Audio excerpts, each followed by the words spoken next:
The sun-scorched plains of Wyoming territory stretched endlessly before her, as Penelope Parker clutched her torn dress with trembling fingers, tears stinging her eyes while the stagecoach disappeared in a cloud of dust. Worthless! Her stepfather's final word echoed in her mind as she stood abandoned at the edge of Promise Creek in 1878, with nothing but a small carpetbag and shattered dreams. Penelope wiped away her tears, refusing to let the cruel word define her. At 22, she had endured enough hardship to last a lifetime. The death of her mother 3 years prior had left her at the mercy of a stepfather who saw her as nothing more than a burden. When his gambling debts mounted, he had promised her hand to a wealthy rancher nearly 40 years her senior.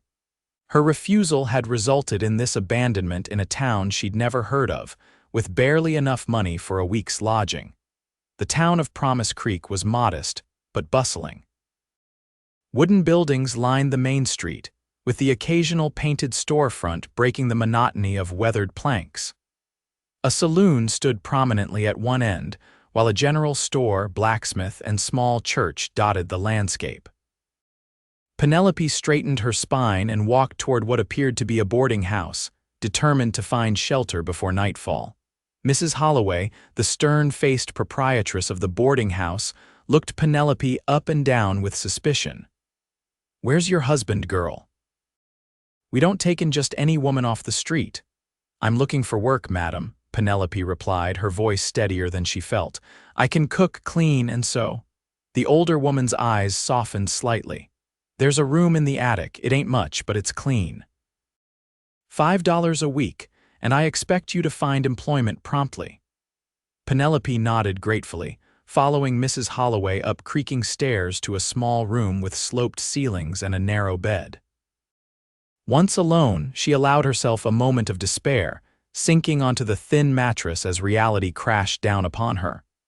She had 1 week to secure a position, or she would find herself truly destitute. The next morning dawned bright and clear. Penelope donned her least worn dress and set out to find employment. The general store had no positions available, nor did the small dress shop. By midday, her hopes were dimming as she approached the Silver Dollar Saloon with trepidation. While she had no desire to work in such an establishment, desperation was quickly becoming her companion. "We need a girl who can sing and look pretty for the men," the saloon owner said, his gaze lingering inappropriately. "You're a bit plain, but I suppose you'll do." Penelope felt her cheeks flush with humiliation. "I'm inquiring about kitchen work, sir," the man laughed. "Kitchen work, we got May Lynn for that, but if you're interested in making real money—" He reached for her arm. Penelope stepped back hastily. "Thank you for your time," she said firmly, hurrying toward the door. "Suit yourself," he called after her. "But remember, worthless girls like you don't have many options in a town like this." That word again, worthless, it followed her like a shadow. The afternoon sun beat down mercilessly as Penelope continued her search. The blacksmith needed no assistance, and the schoolteacher position had been filled months ago. With heavy steps, she approached the last building on the main street, a modest ranch office with Arrowhead Ranch painted above the door. Inside, a grizzled old man with spectacles perched on his nose looked up from a ledger. "Help you, miss. I'm seeking employment," Penelope explained. "I can cook, clean, keep accounts. Our foreman just fired the cook at the main house yesterday," the man interrupted. "Owner's coming back from Cheyenne tomorrow, and there'll be hell to pay if there's no hot meal waiting." He eyed her speculatively. "You ever cooked for ranch hands before?" Hope bloomed in Penelope's chest. "I managed my family's household for years, sir. I can prepare hearty, satisfying meals." $10 a week, room and board included, the man said. "Ranch is 3 miles north. Stage heading that way leaves in 20 minutes. He scribbled a note and handed it to her. "Give this to Weston Archer. He's the owner." Penelope felt dizzy with relief. "Thank you, sir. I'm very grateful." Within the hour, she found herself on a buckboard wagon heading toward Arrowhead Ranch, alongside a weathered driver who offered little conversation beyond occasional grunts. As they crested a hill, the ranch came into view, a sprawling main house with several outbuildings, corrals filled with horses, and in the distance, vast herds of cattle dotting the plains. "That there's the bunkhouse," the driver finally spoke, pointing to a long, low building. "Main house is where you'll be working. Cook's quarters are round back." Penelope nodded, clutching her carpetbag tightly as they approached the imposing two-story structure. Her heart pounded with nervous anticipation. This was her chance, perhaps her only chance, to establish herself and prove her worth. The housekeeper, Mrs. Abernathy, was a thin, efficient woman who showed Penelope to a small but clean room off the kitchen. "Breakfast at 5 for the hands," she instructed. "Dinner at noon, supper at 6. Mr. Archer takes his meals in the dining room when he's here. The rest eat in the kitchen or outside. You'll be cooking for about 15 men plus Mr. Archer and any guests." Penelope nodded, taking mental notes. "When will Mr. Archer return?" "Tomorrow afternoon, likely." "Don't worry about him too much. He's fair if a bit taciturn. Just do your job well and there'll be no trouble." That night, Penelope inventoried the pantry and planned her first meals. The kitchen was well stocked, with a massive cast iron stove dominating one wall. Despite her exhaustion, excitement kept her awake well into the night. For the first time in years, she had a chance to prove herself. Before dawn, Penelope was already at work, preparing biscuits, frying bacon, and stirring a large pot of oatmeal. The ranch hands filed in at 5, eyeing her curiously but offering polite nods as they filled their plates. By the time breakfast was over, Penelope had earned several compliments on her biscuits, which she accepted with quiet gratitude. The day passed in a blur of activity as she prepared a hearty stew for dinner and began planning supper. She was elbow-deep in bread dough when she heard the sound of horses approaching. Glancing out the window, she saw a group of riders, with one man clearly in the lead, tall and broad-shouldered atop a magnificent black stallion. "That's the boss," Mrs. Abernathy said, appearing beside her. "Best finish that bread, he'll be wanting supper soon." Penelope worked with renewed vigor, determined to make a good impression. By the time the kitchen door swung open, she had a pot roast with vegetables ready to serve, fresh bread cooling on the counter, and an apple cobbler in the oven. The man who entered was not what she had expected. Weston Archer couldn't have been more than 30, with sun-bronzed skin, dark hair that curled slightly at his collar, and startlingly blue eyes that seemed to take in everything at once. He wore no fancy clothes to mark him as the owner of such a prosperous ranch, just dusty riding clothes and a worn hat, which he removed upon seeing her. "You must be the new cook," he said, his voice deep and measured. Penelope wiped her hands on her apron and straightened. "Yes, sir." "Penelope Parker." His gaze traveled over her, not in the intrusive way of the saloon owner, but with an assessing quality that made her feel as though he was taking her measure. "Mrs. Abernathy says you came highly recommended from town." Penelope hesitated, unsure whether to correct the assumption. Before she could decide, he continued, "Whatever your story is, Miss Parker, I judge people by their work. Do that well and we'll get along fine." "Yes, Mr. Archer, supper will be ready in 20 minutes. He nodded and turned to leave, then paused. "What's that smell?" "Apple cobbler, sir." A ghost of a smile touched his lips. "Haven't had that since my mother was alive." Then he was gone, leaving Penelope with the curious feeling that she had passed some unspoken test. The weeks that followed fell into a comfortable rhythm. Penelope rose before dawn each day to prepare breakfast, spent the morning baking and preparing dinner, then turned her attention to supper in the afternoons. The ranch hands were polite and appreciative of her cooking, and even Mrs. Abernathy grudgingly admitted that Penelope had a way with pastry that was uncommon fine. Weston Archer remained something of a mystery. He took his meals in the dining room, often alone with ledgers or correspondence spread before him. Occasionally, he would compliment a particular dish through Mrs. Abernathy, but he rarely spoke directly to Penelope. She observed him, though, when he didn't notice the way he treated his men with respect. his gentle handling of even the most spirited horses, his tendency to be the first one out in the morning and the last to return at night. One evening, as Penelope was placing his dinner in the dining room, she noticed maps and documents spread across the table. "Planning a cattle drive, sir?" she asked, setting down the roast chicken. He looked up, seemingly surprised that she had spoken. "Yes, to the railhead in Cheyenne. We leave in 2 weeks. Will you require packed provisions?" "The chuck wagon cook handles that," he replied, then added, "but we'll need extra baking before we leave. The men always complain about Hank's biscuits compared to yours." Penelope felt an unexpected warmth at the implied compliment. "I'd be happy to prepare extra." As she turned to leave, he spoke again. "Miss Parker, how are you finding Arrowhead?" The question took her by surprise. "Very well, Mr. Archer. It feels safe here." Something flickered in his eyes at her choice of words. "Good, that's good." The following Sunday, Penelope's day off, she decided to walk to the small creek that ran through the property. The kitchen was stifling after a morning of baking, and the promise of cool water and shade was irresistible. With a book tucked under her arm, she made her way along a well-worn path. The spot she found was perfect, a grassy bank shaded by cottonwood trees, with the creek bubbling merrily over stones.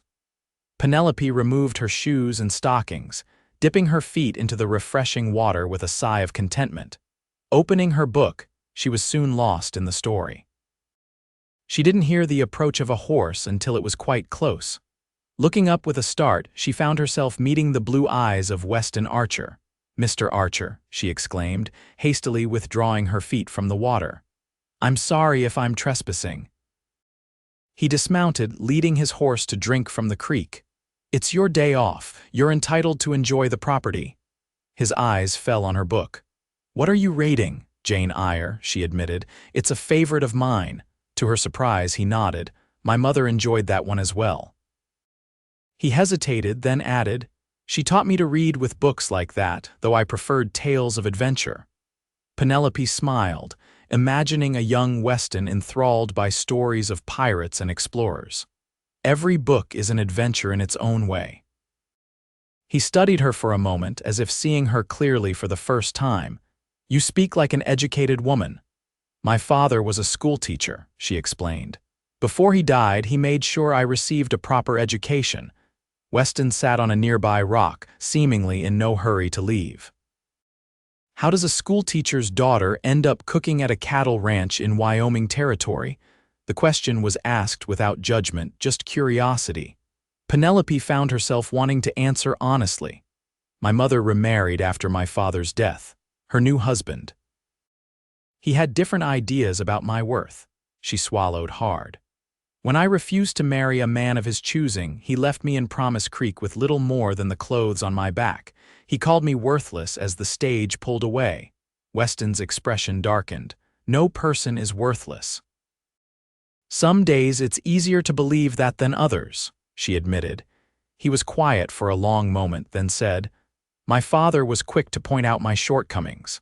Nothing I did was ever good enough, not until I built this ranch into something even he couldn't criticize." Even then, his praise was grudging at best. Penelope was touched by this unexpected confidence.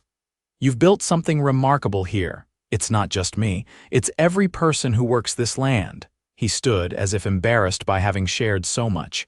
"Enjoy your book, Miss Parker. The creek is lovely this time of year." As he rode away, Penelope realized it was the longest conversation they had ever shared. Something had shifted between them, a connection formed through the sharing of painful truths. The preparations for the cattle drive consumed the ranch over the next 2 weeks. Penelope found herself baking from dawn until dusk bread, biscuits, pies, and cookies that would keep for the journey. Weston stopped by the kitchen more frequently, ostensibly to check on supplies, but often lingering to sample her baking or simply to talk. She learned that he had built Arrowhead from almost nothing, starting with a small inheritance and a few dozen cattle. He'd weathered droughts, harsh winters, and market crashes to create one of the most successful ranches in the territory. In turn, she told him about her childhood in Pennsylvania, her love of literature, and her dreams of someday opening a small school. The night before the drive was to begin, Penelope stayed up late preparing a special meal. The ranch hands would be gone for nearly a month, and she wanted to send them off well-fed. As she put the finishing touches on a chocolate cake, the kitchen door opened to reveal Weston. "You should be resting," he said. "Tomorrow comes early." "I wanted everything to be perfect," she replied, wiping flour from her cheek. He stepped closer, his expression unreadable. "Why? Because they deserve it, because they work hard." She hesitated, then added softly, "Because it matters to you." Something changed in his eyes, then a warmth that made her heart beat faster. "You've brought something to Arrowhead that was missing, Miss Parker." "Please," she said, "call me Penelope." "Penelope," he repeated, the name sounding different in his deep voice. "I'm Weston to my friends." Friends. Was that what they were becoming? Before she could ponder the question further, he reached out and gently brushed flour from her other cheek, his fingers lingering against her skin. "You should get some rest," he said, his voice husky. "Good night, Penelope." The morning of the cattle drive dawned clear and cool. Penelope was up before the sun, preparing a hearty breakfast for the men. The atmosphere was charged with excitement and anticipation as the hands ate quickly, eager to begin the journey. Weston came to the kitchen as the men were filing out. "Thank you for all your work," he said. "The ranch will be quiet with most of the men gone." "I'll manage," she assured him. "Be safe on your journey." He hesitated, then said, "I've asked Mrs. Abernathy to stay in town with her sister while we're gone. Her rheumatism is bothering her. Will you be comfortable here alone?" The thought of being alone at the ranch was slightly intimidating, but Penelope nodded. "I'll be fine. The isolation might be pleasant for a change. The Jorgensens at the neighboring ranch will check on you every few days," he added. "And I've left Samson behind. He's getting too old for drives, but he's still handy with a rifle if needed." His concern touched her. "Thank you, Weston." He looked as though he wanted to say more, but the foreman called from outside. With a nod, Weston left, and soon the thunder of hooves and cattle bellows filled the air as the drive began. The first week of solitude passed peacefully. Penelope enjoyed the freedom to explore the ranch at her leisure, reading in the shade of the cottonwoods by the creek, and experimenting with new recipes in the quiet kitchen. Old Samson checked on her each evening, sharing dinner and stories of the early days of Arrowhead. In the second week, the weather turned.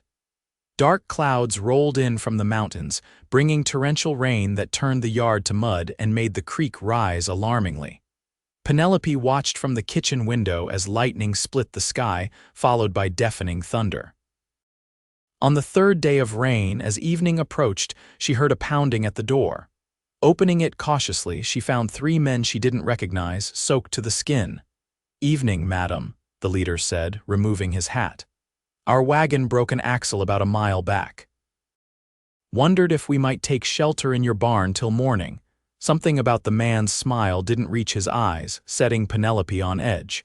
"Mr. Archer isn't here at present," she said carefully, "but I can send Samson to help with your wagon." The man's expression hardened.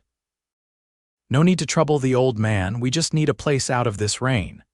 He stepped forward, forcing Penelope to back up. Mighty big house for one little lady. Fear coiled in her stomach as the 3 men entered uninvited. "The kitchen is warm," she said, trying to keep her voice steady. "I can offer you coffee while you dry off." The leader exchanged glances with his companions. "That's mighty hospitable. Lead the way." In the kitchen, Penelope busied herself with the coffee pot, mind racing. Samson usually came to the main house around 7, and it was nearly that now. If she could stall these men.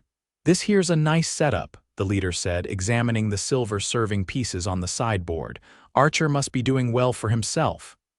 "Those belong to Mrs. Abernathy," Penelope lied. "Family heirlooms." The man snorted. "Sure they are." He turned to his companions. "Check upstairs. See what else our host has lying around." As the 2 men left, Penelope's fear grew. These were not stranded travelers, they were thieves, possibly worse. Her hand closed around the handle of a heavy cast iron skillet as the leader approached her. "Now, why don't you tell me where Archer keeps his cash box?" he asked, his friendly facade dropping completely. "I don't know anything about Mr. Archer's finances," she replied, edging toward the door. He grabbed her arm roughly. "Don't play dumb with me, girl. Every ranch keeps emergency money somewhere." The back door creaked, and Samson's voice called out, "Miss Parker, you still up?" The distraction was all Penelope needed. She swung the skillet with all her strength, connecting with the thief's shoulder. He howled in pain as she darted past him, screaming, "Samson, run! Get help!" What followed was chaos. The old ranch hand had indeed brought his rifle and managed to fire a warning shot before one of the thieves tackled him. Penelope grabbed a rolling pin and struck the man attacking Samson, allowing the old man to regain his feet. "The rifle," Samson shouted, but the leader had already retrieved it. "That was mighty stupid," he snarled, pointing the weapon at them. "Now, you're both going to sit quietly while my boys finish searching this place. Then we'll decide what to do with you." A terrible hour passed as the thieves ransacked the house. Penelope and Samson sat bound and gagged in the kitchen, listening to the sounds of destruction. She closed her eyes, praying for deliverance, for Weston to somehow return early. Any miracle would do. The miracle came in an unexpected form. A tremendous crack of lightning struck near the house, followed by the frightened whinnying of horses. The thieves had left their mounts tethered near the barn, and the storm had spooked them. "Check on the horses," the leader ordered one of his men. "We'll need them when we're done here." The distraction provided an opportunity. Samson had been working at his bonds and managed to free one hand. As the leader turned his attention to a locked cabinet, the old ranch hand slipped his remaining bonds and lunged for a knife on the counter. What happened next unfolded with terrifying speed. The leader turned, rifle raised. Samson threw the knife, striking the man's arm. The rifle discharged, the bullet splintering a beam above Penelope's head. Samson tackled the thief, and they grappled for control of the weapon. Another shot rang out, and both men went still.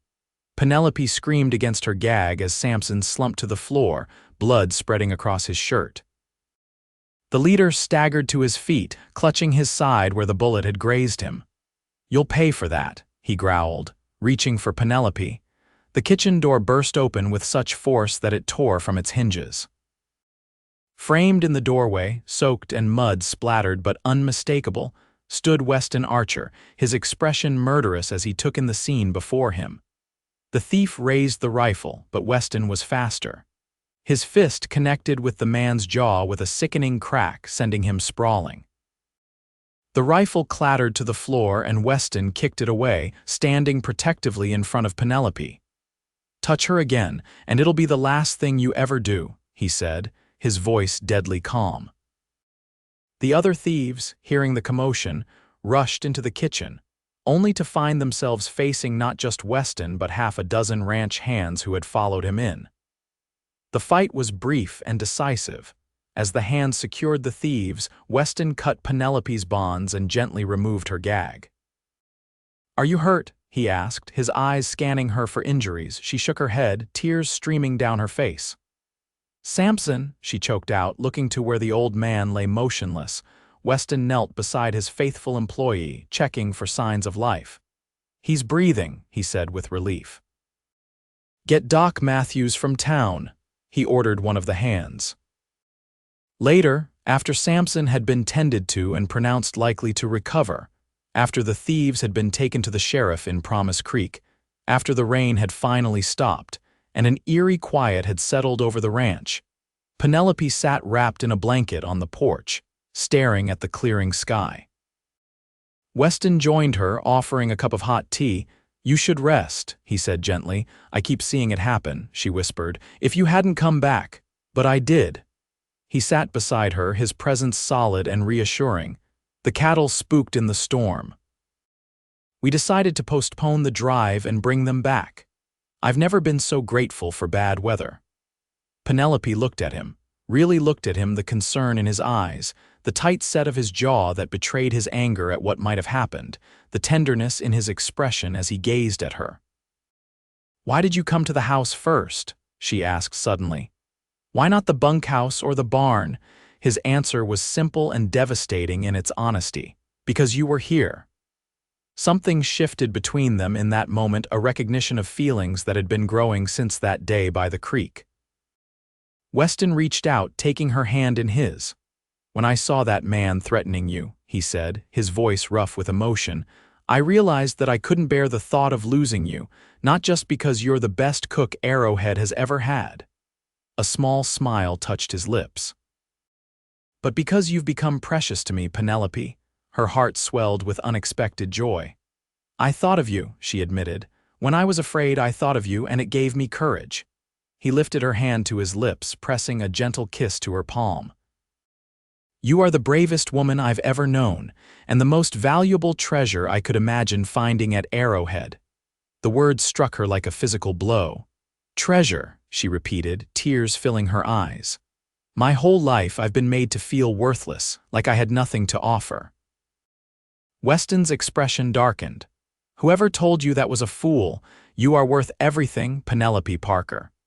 She didn't resist when he drew her into his arms, holding her as if she were indeed precious. In that embrace, she found a safety and acceptance she had never known. The weeks that followed were a time of healing and transformation. Samson recovered slowly but steadily. The cattle drive was successfully completed, albeit later than planned, and Penelope found herself the object of Weston Archer's devoted courtship. He brought her wildflowers picked from the plains, sat with her by the creek reading poetry aloud, and shared long conversations under star-filled skies. Their first kiss came on a golden autumn evening as the cottonwood leaves drifted down around them like rain. "I love you," he whispered against her lips. "I never thought I'd say those words to anyone, but I love you, Penelope." She touched his face, memorizing every line and plain. "And I love you, Weston Archer, with all my heart." 3 months later, on Christmas Eve, with the ranch house festooned with evergreen boughs and red ribbons, Weston proposed. The ring was his mother's, a simple gold band with a small diamond that caught the firelight. "I don't just want you to be Arrowhead's cook," he said, kneeling before her. "I want you to be its mistress, my partner in everything. Will you marry me, Penelope?" Her answer was a joyful yes, followed by tears of happiness and a kiss that promised a lifetime of love.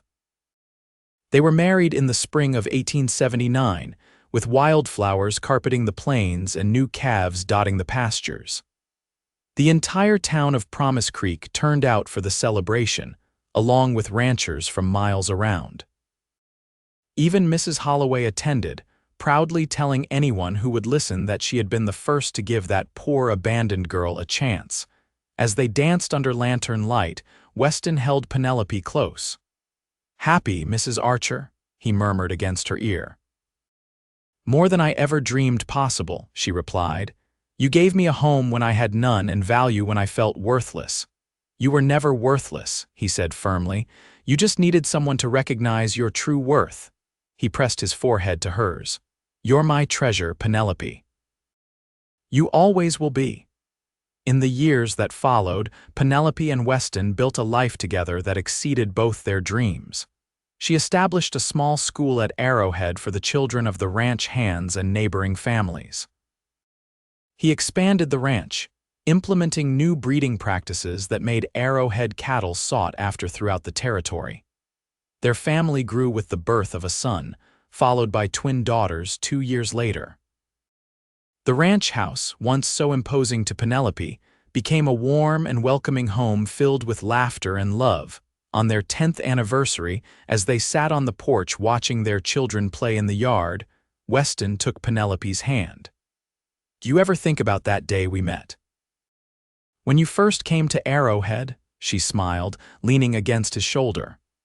"I was so afraid you'd send me away when you discovered I had no experience as a ranch cook." "I knew from that first apple cobbler that you belonged here," he admitted.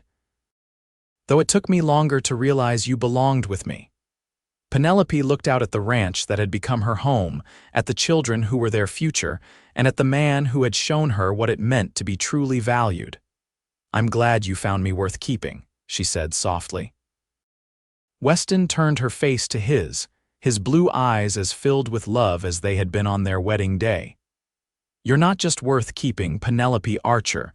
You're worth cherishing, worth protecting, worth loving for a lifetime." As the sun set over Arrowhead Ranch, painting the sky in brilliant golds and pinks, Penelope nestled closer to her husband, grateful for the journey that had brought her to this place, to this man, to this life. From worthless to treasured, it was a transformation she would never take for granted. A love story written across the vast Wyoming plains, as enduring as the mountains on the horizon.